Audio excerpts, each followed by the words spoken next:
Whether it's the Met Gala or the war in Ukraine or some scientific discovery in a distant galaxy, who informs you about these events? Journalists. And now more than ever, we need journalists. You have autocracies suppressing their own people, extremists hijacking governments, eccentric billionaires buying social media platforms, and facing all of this are journalists. And that too by putting themselves on the line. Why are we talking about this now? Because today is World Press Freedom Day. Just think back to when the Taliban took Kabul or when Russia attacked Ukraine. Two violent events in a matter of 6 months. Who recorded these stories for you? Who kept you updated on what was happening? Journalists. And these are risky assignments. In the last decade, one journalist was killed every 4 days. 1 in 4 days. In 2021, 55 journalists were killed. Their crime? Doing their job well, speaking truth to power.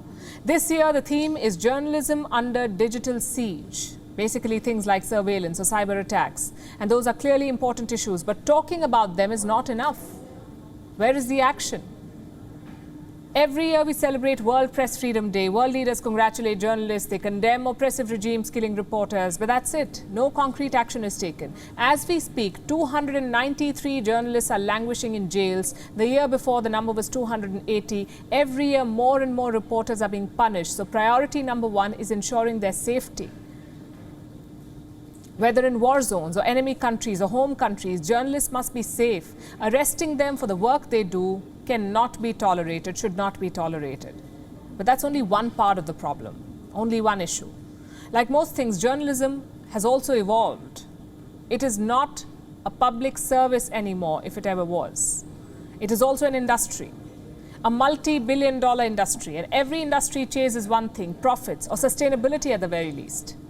That's where journalism has failed to deliver. Just think about it. How many of you pay for news? How many of you have subscribed to this channel? You know the answer. Going forward, this will be a massive problem. People want cutting-edge coverage. They want experts. They want exotic ground reports. Well, all of that costs money. To cover these expenses, people must subscribe to news, pay for news. And I know it's not about the cost, because news outlets do not overcharge. The problem is the attitude. People are not used to paying for news. They think it is a public good. They think that news must always be free. Compare that to other services and goods. You pay for drinking water, you pay for fuel, you pay for food. But you don't pay for the stuff that protects your democracy. The reports that keep your leaders honest, you don't want to pay for that. How is that fair?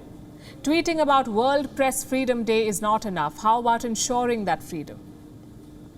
Ensuring journalistic independence through financial independence. If people don't pay, media outlets will have to look elsewhere, maybe to advertisers or corporate godfathers. And when that happens, more often than not, the journalistic mission gets diluted. The bottom line is this: in a perfect world, journalism would be free from worldly problems. No revenue issues, no pressure from advertisers. But this is not a perfect world. Today's journalism is a competitive product. And any product depends on what the consumer pays for it. In this case, consumers won't pay anything. So wherever you are watching us from, think about this. What do you get for $0 in America or 0 rupees in India? Exactly. WION is now available in your country. Download the app now and get all the news on the move.